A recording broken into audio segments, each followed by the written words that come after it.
Dámy a páni, dostal som veľmi ťažkú otázku zdôvodniť svoje účinkovanie v pozícii veľvyslanca tejto kampane. Napadajú ma také dva základné dôvody, prečo beriem túto ponuku ako výzvu a poctu v jednej súvislosti. Ten prvý je, že som spolupracovník jednej zahraničnej nadácie, ktorá už 5 rokov drží nás aj iných zo siete boja proti chudobe, tak povediac za vodou.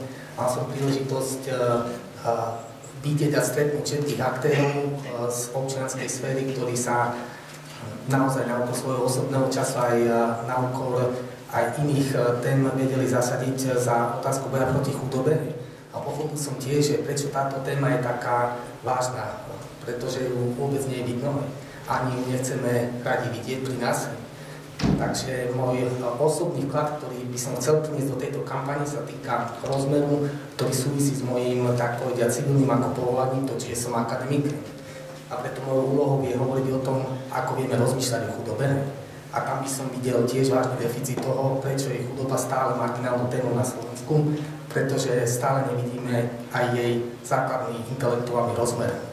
Takže je mi cťou prijať takúto pozíciu, je mi cťou účinkovať tejto kampani a mojou hlavnou úlohou je zviditeľniť ľudí, ktorí vedia rozmýšľať o chudobe a zobrať ju vážne.